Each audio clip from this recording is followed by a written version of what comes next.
Ava, a starving Omega healer whose pack was destroyed by raiders, is put up for auction and nearly sold to a cruel farmer until the feared Alpha King Cain unexpectedly buys her for a fortune. Believing he values her healing skills, Ava follows him to his harsh mountain fortress where strength is worshipped and healing is considered weakness. Despite being treated as a servant and constantly ridiculed, she cannot ignore the suffering around her and repeatedly uses her healing abilities to save injured wolves. Cain publicly defends her actions, though he struggles between the brutal philosophy taught by his uncle and Beta Craven and the compassion Ava inspires in him. Over time, Ava's healing transforms the fortress, bringing hope, kindness, and happiness to a place ruled by fear and pain. When Cain leaves for war and later returns with the mortally wounded Craven, Ava saves the Beta's life, but Craven's hatred only deepens. Believing Ava's influence is destroying the pack, Craven later attempts to murder her and overthrow Cain. A violent confrontation follows, ending with Craven fatally stabbing Cain before Cain kills him in self-defense. Refusing to let Cain die, Ava pours all her healing power into him and saves his life. During his recovery, Cain finally admits that Ava was right all along. True strength comes from protecting and healing others, not from needless suffering. They confess their love, share their first kiss, and together reshape the fortress into a kinder and stronger community. In the end, Cain publicly honors Ava before the entire pack declares that she healed not only their wounds but also their hearts and marks her as his mate under the full moon. The iron shackles around Ava's wrists have rubbed her skin raw, but she's long past caring about such small pains. Standing on the wooden platform in the center of the marketplace, she keeps her eyes fixed on the ground, watching shadows shift as potential buyers circle like vultures. Next lot, the auctioneer bellows, his voice cutting through the morning air like a blade. Female, 22 years, house-trained, literate. He grabs her chin, roughly forcing her head up. Decent teeth, all limbs intact, bit scrawny, but she'll fill out with proper feeding. Ava's cheeks burn with humiliation, but she doesn't resist. Fighting only makes things worse. She learned that lesson months ago when her pack fell to raiders. The strong were killed, the weak were sold. She falls somewhere in between, which means she gets to endure this. Starting bid is 50 silver, the auctioneer announces. Silence stretches across the marketplace like a held breath. 50 silver might as well be 50 gold. She can see it in the dismissive glances, the way buyers look through her rather than at her. Too thin, too plain, too broken by years of hunger and hardship. 30 silver. The auctioneer tries his voice, losing some of its confidence. A few men step closer, examining her like livestock. Their eyes are cold, calculating. She knows what they're thinking. Kitchen slave, field hand, something disposable. Her heart hammers against her ribs, but she forces herself to breathe steadily. She's trained as a healer, the auctioneer adds, desperately grasping at straws. Nose herbs can set bones, birthing work. The scattered laughter that follows makes her stomach clench. Who needs a healer when you've got claws and fast healing, someone calls out. Waste of silver, that is. 20 silver, comes a gray voice from the crowd. Ava's blood runs cold. The man who steps forward is broad and scarred, with yellowed teeth and hands that look like they've broken more bones than healed them. His eyes strip her bare, and she sees her future written in his cruel smile. Backbreaking labor beatings for the smallest mistakes, a life measured in bruises and fear. 20 silver from Gareth the auctioneer, says, relief clear in his voice. Do I hear 25? The silence is deafening. Gareth grins, already counting his coins. 15, he says, haggling like she's a sack of grain. Look at her, she's half dead already. Lucky if she lasts the winter. The auctioneer's face falls. Sir, surely 15 or I walk. Gareth snares. Ava closes her eyes, trying to summon what little strength she has left. Maybe if she works hard, keeps quiet, doesn't give him reason to hurt her.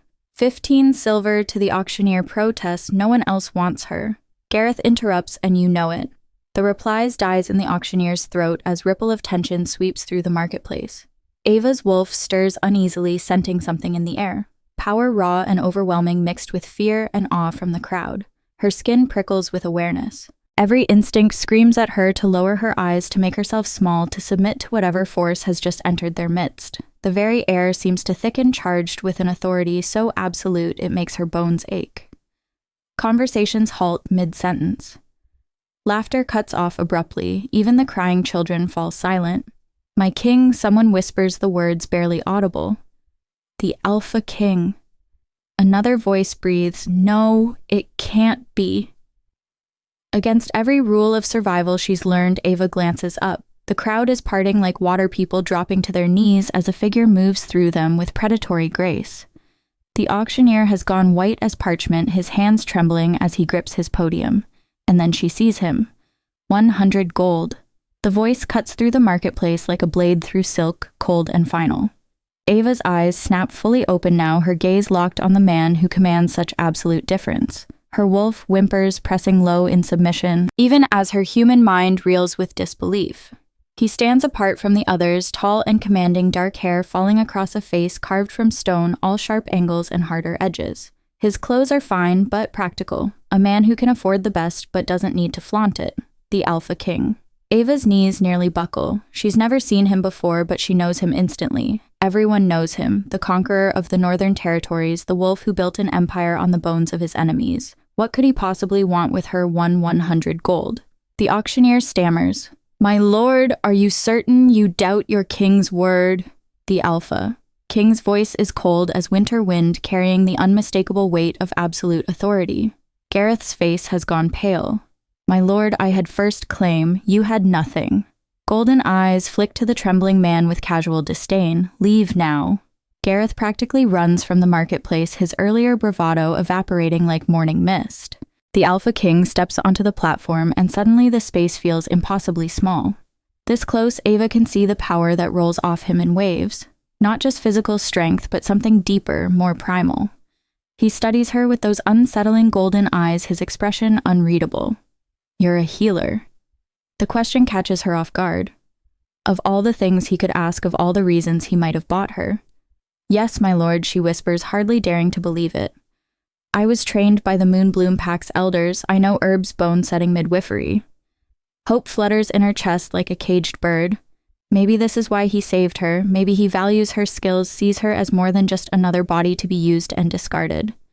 "Good," he says simply, then turns away. Rowan.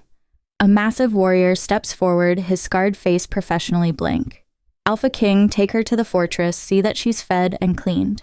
He doesn't look back at Ava as he strides away, already dismissing her from his thoughts. "Wait," Ava calls out, taking a step forward. "My lord, I can show you."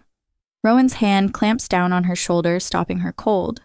"Rule 1, he says quietly, his voice carrying the authority of someone who's used to being obeyed. "You don't speak to the Alpha King unless he addresses you directly." "Rule 2, you never ever look him in the eyes. You're property now, girl. Valuable property, but property all the same." The words hit her like a physical blow, but she nods numbly. At least she's not going to be beaten to death in Gareth's fields. At least someone values her healing enough to pay for it. At least she's alive. As Rowan leads her away from the marketplace, Ava catches one last glimpse of the Alpha King's retreating form. He saved her.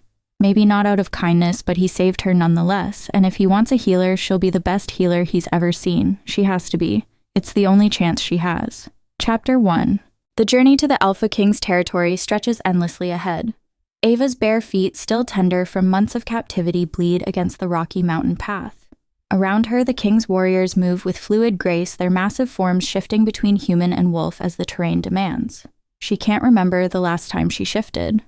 Months of starvation have left her wolf weak and dormant, buried so deep she can barely sense her anymore. Useless Omega, one of the warriors, mutters, earning harsh laughter from his companions. King wasted his gold on that one. Should have left her for the vultures, another adds. The words sting more than her bleeding feet. She's heard worse in the slave camps, but somehow these men's casual dismissal cuts deeper. They serve the king. If they think she's worthless, what does that say about his judgment in buying her? Maybe she's not meant for shifting, Rowan says gruffly, and for a moment, hope flickers in her chest. Healers got other uses. Like what the warriors laugh is ugly. Healings for weaklings who can't take pain. Real wolves heal themselves, or they die. Another adds with grim satisfaction. That's how you keep the pack strong. Ava's stomach clenches. If this is how the king's own men think about healing, what chance does she have? On the third day, her body finally betrays her completely. The world tilts sideways, and suddenly she's face down in the dirt, her vision swimming. The warrior's mocking laughter rings in her ears as she tries and fails to push herself up. Should have known she wouldn't last.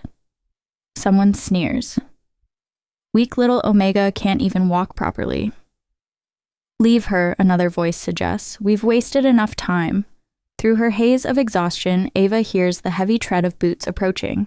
She braces herself for a kick for rough hands dragging her upright for the casual cruelty she's learned to expect. Instead, gentle arms lift her from the ground. The scent hits her first, pine and steel and something indefinably wild that makes her wolf stir for the first time in months. Then she realizes who's carrying her and shock drives the breath from her lungs. The Alpha King holds her like she weighs nothing, his massive frame steady and sure as he navigates the treacherous mountain path. She can feel the controlled power in his arms, the careful way he adjusts his grip to keep her comfortable. He doesn't speak, doesn't acknowledge her whispered apologies, but he carries her up the mountain nonetheless, his warriors falling into respectful silence behind them.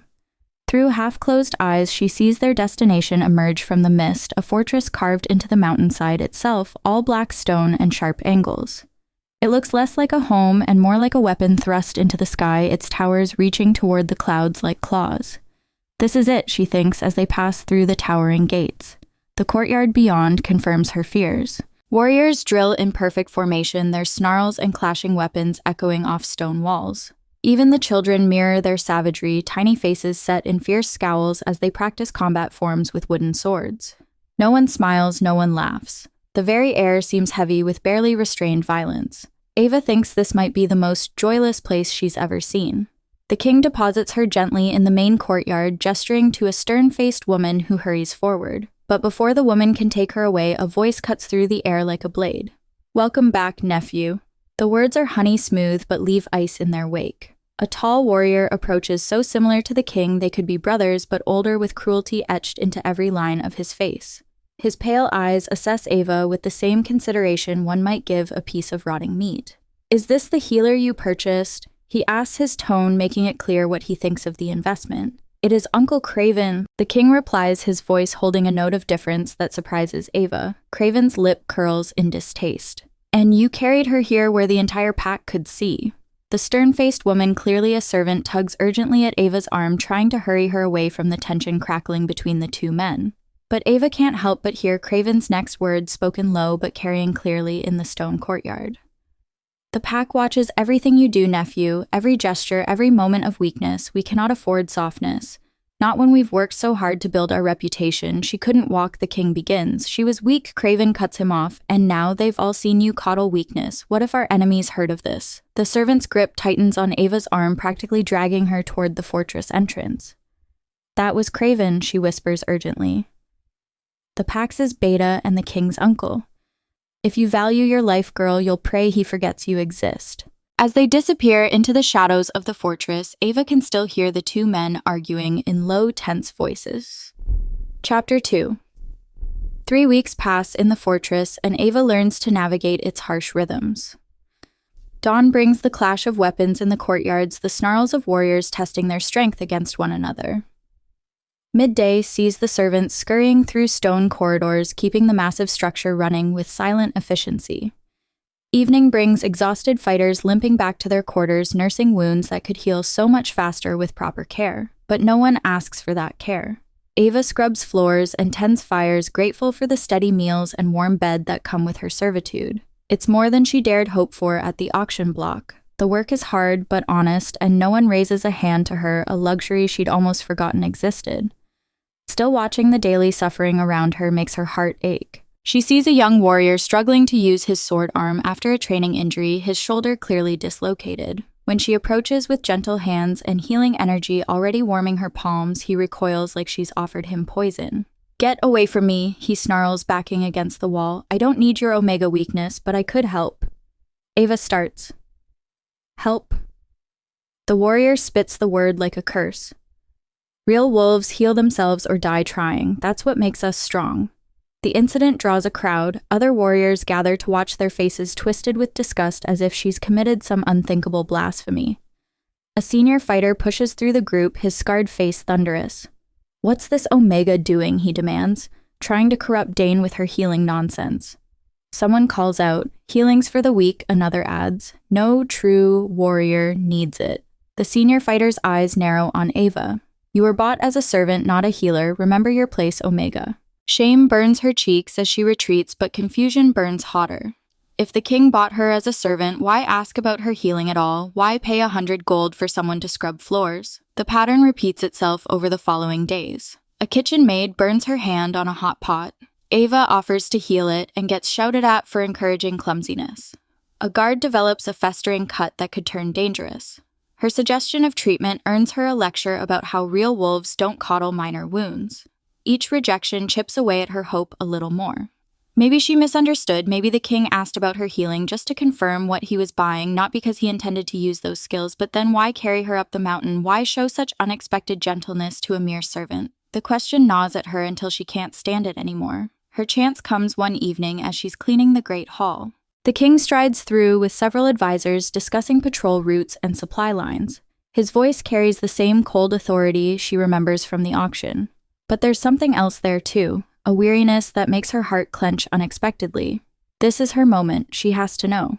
"My lord," she calls softly, stepping forward with her cleaning rag clutched in her hands. The conversation stops dead. The advisors turn to stare at her with expressions ranging from shock to outrage. The king's golden eyes flick to her briefly before looking away as if she's beneath notice. "My lord, I wanted to ask about how dare you." One of the advisors steps forward, his face flushed with indignation. A servant does not address the Alpha King directly. "But I'm a healer." Ava protests desperation, making her voice rise. "He bought me as a healer. Surely he wants me to." "You are nothing." The advisor snarls. "You speak when spoken to, not before." Rowan appears from nowhere, his hand clamping down on her shoulder with bruising force. "My apologies, Alpha King." The Omega forgets her place. "See that it doesn't happen again," the king says coldly and continues walking as if she never existed. Ava's heart sinks as Rowan drags her away, his lecture about proper behavior washing over her like noise. Frustration builds in her chest until she can barely breathe. If she's not meant to heal, why won't anyone simply tell her? Why this cruel pretense that her skills matter when clearly they don't? But the next morning, everything changes. She's sweeping the training courtyard when she hears the sickening crack of bone breaking wrong. A boy no more than 12 crashes to the ground during an aerial combat drill, his leg twisted at an unnatural angle. The child tries to stand and collapses with a cry that tears at her heart. Around the courtyard, warriors watch with cold indifference. This is their way. Pain builds character. Suffering creates strength. Craven strides over, his pale eyes bright with cruel satisfaction, pathetic. He smears, grabbing the boy's broken arm and twisting until another bone cracks. This is what weakness looks like. This is what we destroy. The boy's scream echoes off the stone walls, and something in Ava snaps. She doesn't think. She doesn't consider consequences or proper behavior or the 100 rules that govern her existence here. She just runs. Stop. The word tears from her throat as she drops to her knees beside the child. Her hands are already glowing with healing energy. Warmth flowing from her palms into his broken body. The boy sobs quiet as bones knit and torn muscle weaves back together. His leg straightens, the unnatural angle correcting itself with gentle precision.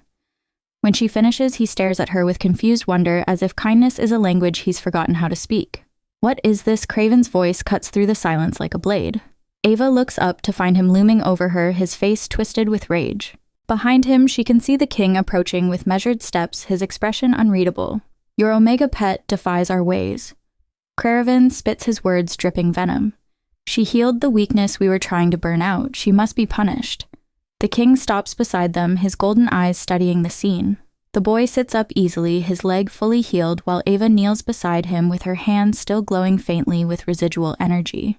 Any other Omega would cower now, would beg forgiveness, and promise never to transgress again. But Ava lifts her chin and meets the king's gaze directly, silently daring him to punish her for an act of mercy. His nostrils flare slightly as he reads the defiance in her face. For a heartbeat, the air between them crackles with tension. "Then the boy is more useful healed," he says simply. "He can return to training sooner." Craven's fist slams against the nearest wall. "Nephew," he barks, "you can't. Enough." The king's voice carries the full weight of his alpha power, making every warrior in the courtyard flinch. "Do not question me again." As guards escort Ava back toward the fortress, she feels Craven's hatred burning into her back like acid. But it's the king's expression that haunts her. That brief moment when his mask slipped, showing something that might have been gratitude. Chapter 3. The days following the incident in the courtyard feel different. Ava moves through her duties with renewed purpose, waiting for someone to seek her out to ask for the healing the king had publicly defended. Surely, now that he'd sided with her in front of the entire pack, things would change. She could finally prove her worth, show him that his 100 gold hadn't been wasted on a mere servant. She finds herself thinking of him more than she should.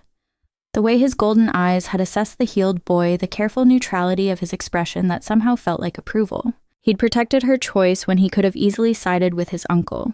That had to mean something. But no one comes. Warriors still nurse their wounds in stubborn silence, servants still treat injuries as shameful weaknesses to be hidden. The culture of suffering runs too deep to change overnight, even with royal endorsement. Still, Ava allows herself to hope. Maybe it just takes time. The knock at her door comes after the evening meal, sharp and authoritative. A guard she doesn't recognize stands in the hallway, his expression professionally blank. "You're to come with me," he says simply, where Ava asks, setting down her mending. The Alpha King wants a word. Her heart stops, then starts again, hammering against her ribs so hard she's sure he can hear it. The king wants to see her privately. Her mind races through possibilities. Maybe he has work for her, maybe he wants to discuss how she can best serve the pack's healing needs, or maybe she's in trouble. The guard leads her through corridors she's never seen before, deeper into the fortress where only the highest-ranking wolves are allowed. Her bare feet whisper against stone floors as they climb winding stairs toward what must be the royal chambers. When the guard stops before massive oak doors and knocks, Ava's palms are slick with nervous sweat. Enter comes the familiar voice from within. The doors swing open to reveal a chamber that takes her breath away. Rich tapestries line the walls and a fire crackles in a hearth large enough to roast a deer. The space is warm and comfortable in a way the rest of the fortress isn't. A private sanctuary away from the harsh realities of pack life. And there, silhouetted against the firelight, stands the Alpha King. He shed his formal attire for simple dark clothing that somehow makes him look more dangerous, not less. The flames cast dancing shadows across his sharp features, highlighting the strong line of his jaw and the predatory grace of his movements as he turns to face her. His golden eyes meet hers for a moment before she remembers herself and drops her gaze to the floor. Her heart pounds so loudly in the sudden silence that she's certain he can hear it. "You may leave us," he tells the guard, who bows and retreats, closing the doors with a soft click. Now they're alone. Ava keeps her eyes fixed on her bare feet, hyper-aware of every breath, every small sound. The silence stretches until she can't stand it anymore. "You wanted to see me, my lord. I did." His voice is softer than she's ever heard it, but still carrying that unmistakable authority about what happened in the courtyard. Her stomach clenches. "My lord, you healed him." Well, he interrupts and she can hear him moving closer. The boy will fight again tomorrow. Relief floods through her, quickly followed by confusion. If he's not angry, then why does he sound so distant? "Thank you, my lord. I only wanted to help, but this is not our way." His tone hardens, becoming the cold, commanding voice she remembers from the auction. "Here we earn our strength through pain. Fighting through injury proves a warrior's worth. You dishonored him by taking away that chance." The words hit her like a physical blow. "My lord, I don't understand. You defended my actions. I defended the practical outcome." He's close enough now that she can feel the heat radiating from his body, catch his scent of pine and steel, and something wild that makes her Omega Wolf whimper. A healed warrior returns to duty faster, but that doesn't mean I approve of the method. Ava's hands clench into fists at her sides. Every instinct screams at her to submit, to accept his words without question. He's the Alpha King, the most powerful wolf in the territory. His word is law. But something in his voice doesn't match his words. Something that sounds almost like reluctance. "I understand it's not your way, my lord," she says carefully, finally daring to look up at him. "But surely in some cases there's no need for unnecessary suffering. It can't be efficient to lose warriors to injuries that could be easily healed." His jaw tightens, and for a moment something raw flickers across his features. Pain maybe, or old anger. When he speaks again, his voice is quiet but heavy with memory. "When I was young, my pack was slaughtered." The words fall into the silence like stones into still water. "We were too open, too trusting. We believed in mercy, in helping others, and showing weakness as strength." His golden eyes burn into hers. "It made us soft, unprepared. When the attack came, we fell like wheat before the scythe." Ava's breath catches. She can see it now. A young boy watching his world burn, learning that kindness equals death. My uncle saved me, he continues, his voice growing harder. He and a handful of survivors, we swore we would never make the same mistake. We would be strong always. We would show no weakness that our enemies could exploit. He steps closer, his presence overwhelming. Is this understood? The weight of his alpha power presses down on her, demanding submission, demanding agreement. But underneath the command, she hears the echo of that frightened boy who lost everything. Yes, my lord, she whispers, her heart breaking for him, even as it breaks for herself. He studies her face for a long moment, and she sees something shift in his expression. A flicker of regret, perhaps, or reluctance. We will use your abilities only in cases of true emergency, he says, finally, the words seeming to cost him something.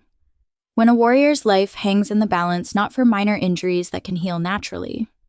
Ava's eyes snap to his hope flaring bright in her chest. Despite everything, it's not what she dreamed of, but it's something. It's a chance to help, even if only rarely. Thank you, my lord, she breathes, dropping into a deep bow. I understand. She turns toward the door, her mind already racing with possibilities. Emergencies only, she can work with that, she can Ava.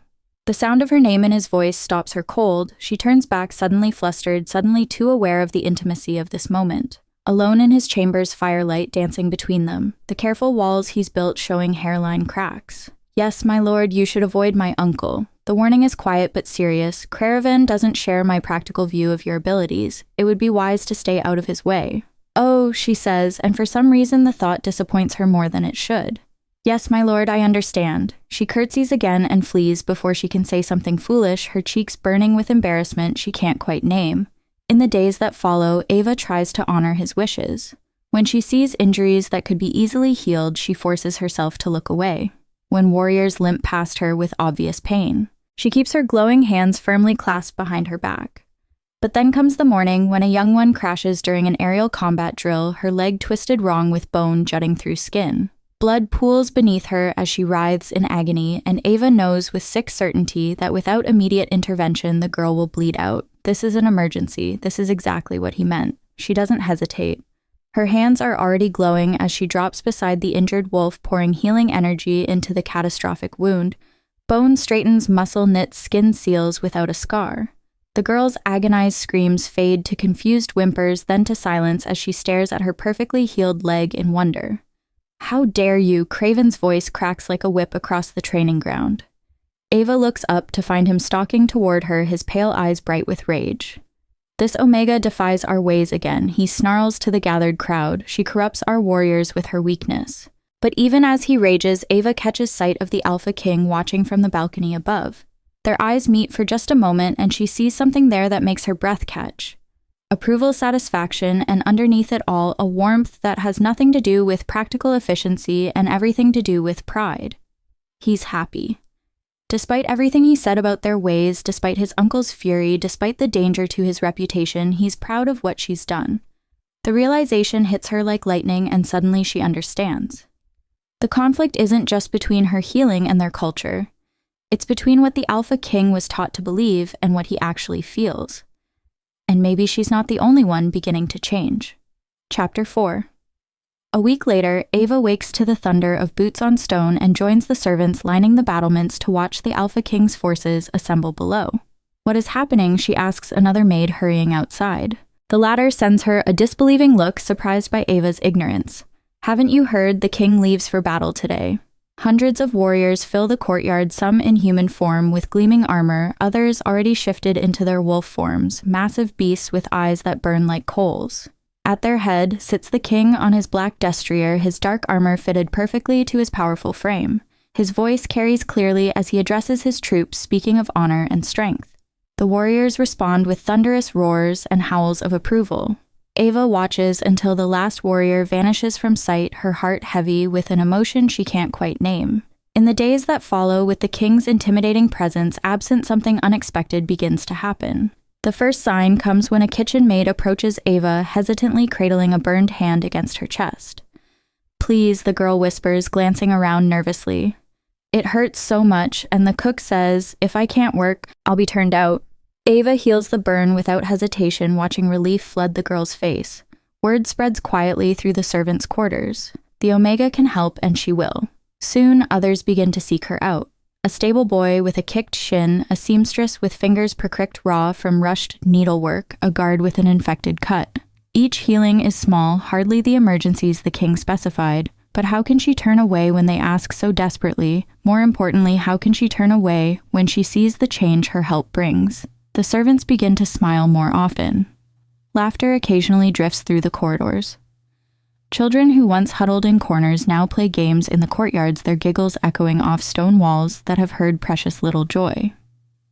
The transformation spreads slowly but surely. Warriors who witness her healing begin to soften their harsh discipline. A trainer who once kicked fallen recruits now helps them to their feet. Even the fortress itself seems to breathe easier. Where once there was only the sound of clashing weapons and shouted orders, now there's music drifting from the great hall, quiet conversations in the gardens. Ava moves through it all with growing confidence, her healing light touching every corner of the king's domain. She's useful here, needed. For the first time since the auction block, she feels truly alive. But always in the back of her mind, she wonders what he'll think when he returns. Will he see the joy she's helped create, or only the weakness his uncle warned him about? The answer comes 3 weeks later in the middle of the night. Ava jolts awake to the sound of horns blowing. Not the triumphant call of victory, but the urgent, desperate wail of emergency. She throws on her cloak and races outside, her heart pounding as she joins the crowd gathering in the courtyard. Through the gates come 3 riders, their wolves lathered with sweat and foam. The king leads them, his armor dented and bloodied, his golden eyes wild with desperation. "Where is she?" the king roars, his voice carrying across the courtyard. "Where is the healer?" here Ava calls, pushing through the crowd. "I'm here, my lord." Relief floods his features when he sees her. This close, she can see the exhaustion etched into his face, the way his hands shake with barely controlled desperation. "My uncle," he says, his voice rough with emotion. "He's dying. Silver weapons, poisoned blades. His wolf can't heal this alone, and he won't survive the journey back to the fortress." How far, Ava asks, already knowing the answer will be too far for any normal mount. 2 hours, the king replies. "You can ride with me. I'll shift and carry you." She nods, then hesitates. "My lord, I can shift too. I'm fast. I can keep up." Something flickers across his features. Surprise, maybe, or approval. His shift is magnificent and terrible to witness. Bones crack and reshape. Muscle flows like water. And where the man stood moments before, a massive black wolf now crouches. Ava's own shift comes harder, but desperation lends her strength. And soon, a smaller silver wolf stands beside the king's black form. The run is brutal. The king sets a punishing pace, his powerful legs eating up the ground with effortless grace. Ava pushes herself harder than she ever has before, her lungs burning her legs, screaming, but she keeps up. She has to. A man's life depends on it. They find Craven, exactly where the king said they would, in a makeshift camp beside a stream, his remaining warriors standing guard with expressions of grim resignation. The beta lies motionless on a bed of pine boughs, his breathing so shallow it's barely visible. Ava shifts back to human form, not caring about her nakedness and the urgency of the moment. The king follows suit, immediately draping his long campaign cloak around her shoulders before leading her to his uncle's side. "I don't know if I can save him," she whispers, her hands already beginning to glow with healing energy. The wounds are worse than anything she's ever seen. "Try," the king says simply, and settles beside her for what she knows will be a long vigil. The healing takes hours. Ava pours everything she has into the broken body before her fighting the silver poison drop by drop, coaxing torn flesh back together thread by thread. The king stays beside her through it all, his presence a steady anchor in the storm of her concentration. When she finally collapses from exhaustion, Craven's breathing has steadied his skin, returning to a healthy color. The silver poison is gone, the wounds closed, life flowing strong through his veins once more. "You did it," the king whispers, his voice rough with emotion. His hand finds hers, squeezing gently. "You saved him." For a moment, they simply sit there in the pre-dawn darkness, her small hand engulfed in his large one, both of them trembling with relief and exhaustion. Then Craven's eyes flutter open and the moment shatters. The beta takes in the scene with growing horror. His healed body, Ava's glowing hands, the king's protective proximity. His face contorts with rage as understanding dawn. "What have you done?"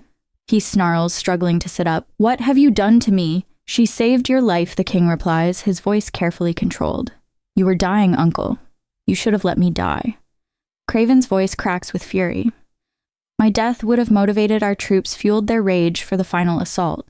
Instead, you've made us all weak with this Omega's tainted healing." The king's face goes very still. "You're saying I should have let you die for the sake of our soldiers' anger. he asks. Yes.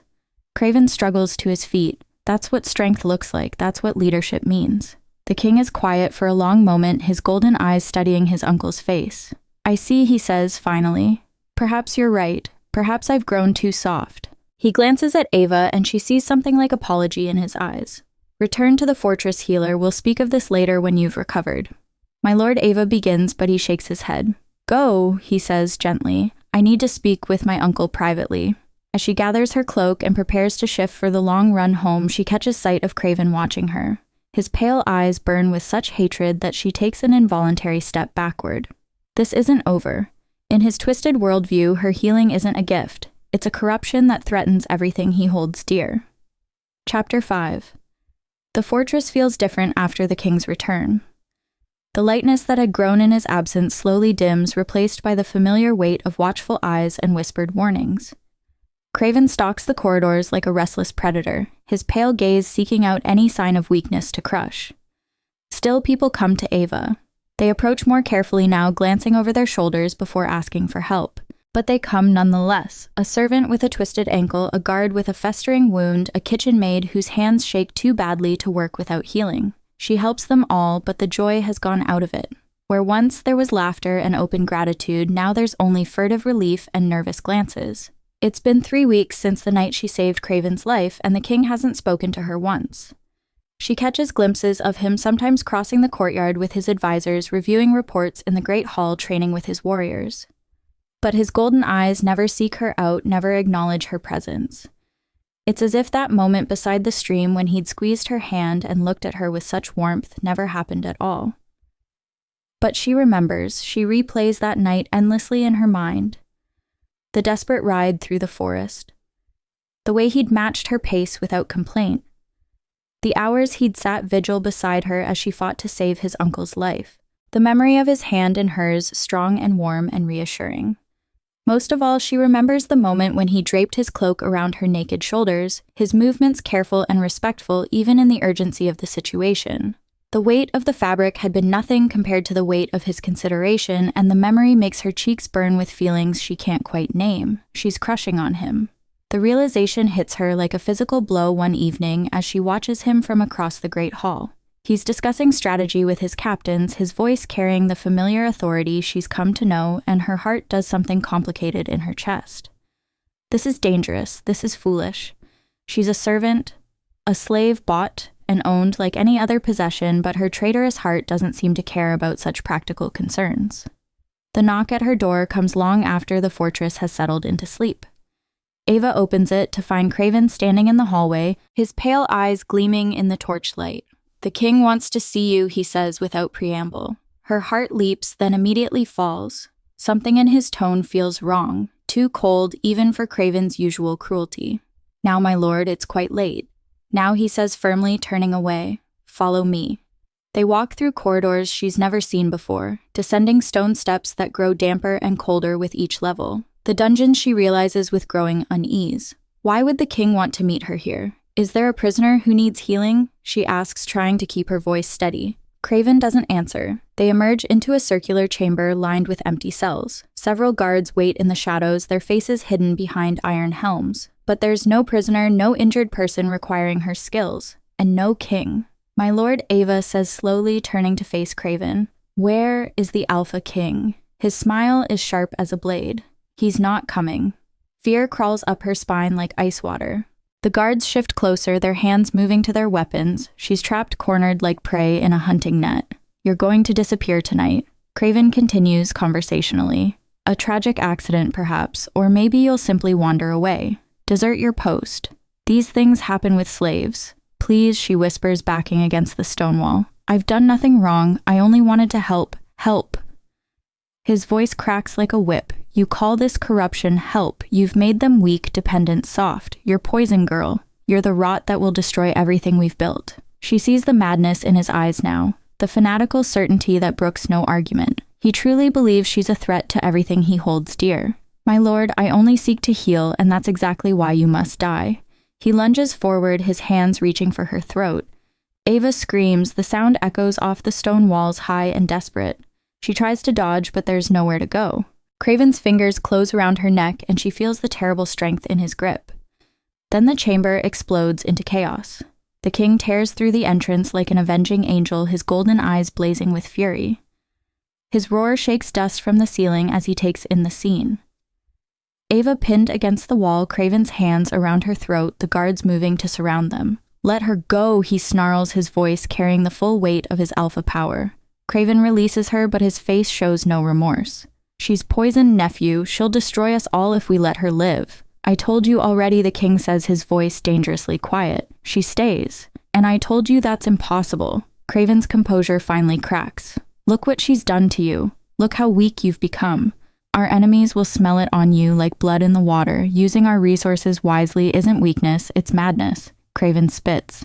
"She's made you forget who you are, what you are. You're the Alpha King, not some lovesick fool Mooney over an Omega." The words hang in the air like a death sentence. Ava's cheeks burn with shame and something else. Hope, maybe, or terror at having her feelings so brutally exposed. "You've lost sight of reason," the king says quietly. "This has gone too far." "Too far," Craven laughs bitterly. "I raised you from nothing. I saved you when your parents' weakness would have gotten you killed. I made you strong, made you king, and this is how you repay me." His hand moves to his belt, drawing a wicked-looking dagger. Its blade gleams with the same oily sheen Ava remembers from his earlier injury. Poison. "If you won't be the king I made you to be," Craven says sadly, "then perhaps it's time for new leadership." He strikes without warning, the blade aimed straight at the king's heart. But the king is faster, catching his uncle's wrist and twisting until the dagger clatters to the floor. What follows is terrible to witness. Uncle and nephew, teacher and student, locked in deadly combat, they're evenly matched in skill. But the king has youth and strength on his side. He should win easily. But then the guards join the fight. For the true Alpha One shouts his sword, singing as it cuts through the air. For strength, another cries his blade, seeking the king's spine. They're outnumbered 5-1, but the king fights like a man possessed. His claws tear through armor, his strength sending grown warriors flying. But there are too many, and they keep coming. Ava watches in horror as a sword finds its mark, then another. The king staggers but doesn't fall, his golden eyes still blazing with determination. He's magnificent in his fury, terrible and beautiful and utterly doomed. Then she sees Craven rising behind him, the poisoned dagger gleaming in his hand. "Look out," she screams, but it's too late. The blade slides between the king's ribs with surgical precision, finding the gap in his armor as if guided by fate. His eyes go wide with shock and pain, but instead of falling, something terrible awakens in his golden gaze. "I'm sorry," Craven whispers, his voice breaking. "I'm sorry it had to end this way, but I won't let you destroy everything we built." The king looks up at him, blood frothing at his lips. For a moment, nephew and uncle stare at each other, the man who raised him and the man who would kill him. Then the king's claws extend with a sound like steel on stone. "So am I," he whispers. His hand punches through Craven's chest in one fluid motion, claws piercing heart and lung with deadly precision. Craven's eyes go wide with shock, then dim as life leaves them. He topples backward, his body hitting the stone floor with a final hollow thud. The king sways the effort of that last strike, costing him dearly. His eyes roll back and he collapses forward into AA's waiting arms. The poison works quickly. Already his skin is taking on the gray power she remembers from Craven's injury. His breathing becoming shallow and irregular, she can feel his life slipping away like sand through her fingers. "No," she whispers, her hands already beginning to glow. "No, I won't let you die. Not like this." But even as she pours her power into him, she knows it may not be enough. Chapter 6. They carry the king to his chambers immediately. A procession of terrified servants and loyal guards moving with urgency through the fortress corridors. Ava never lets go of his hand, her healing energy flowing into him, even as they climb the winding stairs. By the time they reach his private chambers, word has spread through the fortress like wildfire. Craven is dead, the king is dying, everything they've known is crumbling. But Ava only has eyes for the man laid carefully on the massive bed before her. All that matters is the shallow rise and fall of his chest, the gray pallor spreading across his skin. She kneels beside his bed, her hands pressed against his chest, pouring every ounce of her healing energy into his failing body. The silver poison fights her at every turn, resisting her power like acid burning through silk. Hours pass.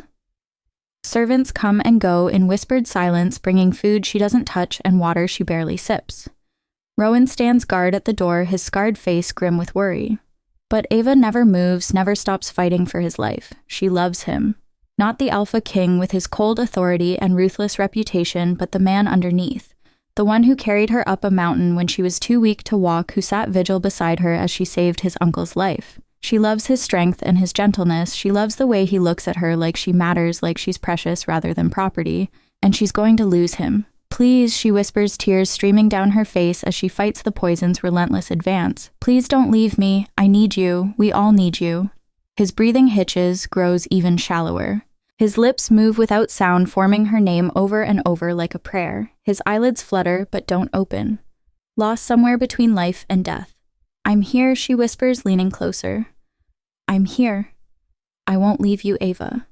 He breathes again, and this time his hand twitches toward hers. She catches it, squeezes gently, and pours everything she has left into him. Her own life force mingles with the healing light, a desperate gamble that might save him or kill them both.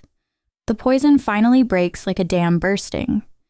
Her healing energy floods through him, washing away the silver corruption. His skin clears, his breathing deepens, and color returns to his ashen face.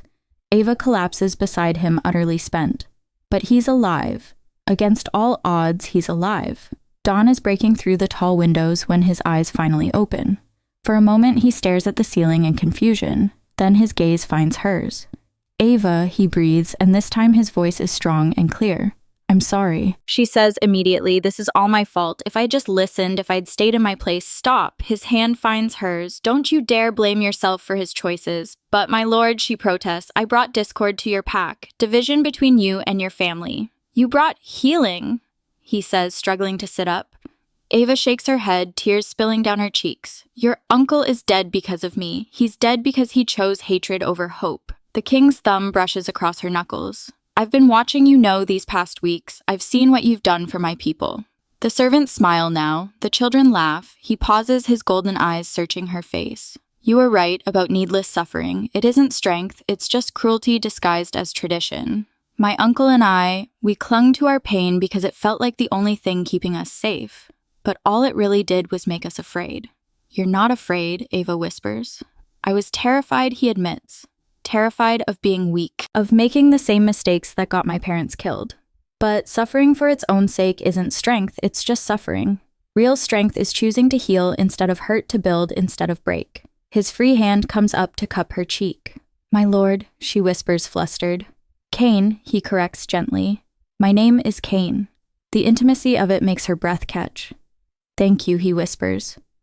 For saving me, for saving all of us. He pulls her closer, his arms wrapping around her with infinite care. Ava, he says softly. My fierce little healer, my heart. When his lips touch hers, the kiss is soft, reverent, as if he's afraid she might shatter beneath his touch. But when she melts into him, her hand sliding up to tangle in his dark hair. He deepens it with a quiet desperation that speaks of nearly losing everything that matters. Epilogue. Spring comes to the fortress, and with it transformation. Where once there were only training grounds, gardens now bloom with healing herbs. The clash of weapons still rings through the courtyards, but now it's accompanied by laughter and encouragement. Warriors who once trained to dominate now learn to protect, understanding at last that true strength lies in defending others. Cain moves through his pack like a changed wolf. His power hasn't diminished. If anything, it's grown stronger. But now it's tempered with wisdom. Where once he ruled through fear, he leads through respect. Young wolves no longer cower in his presence. Instead, they seek his guidance, knowing they'll find both strength and mercy in his counsel.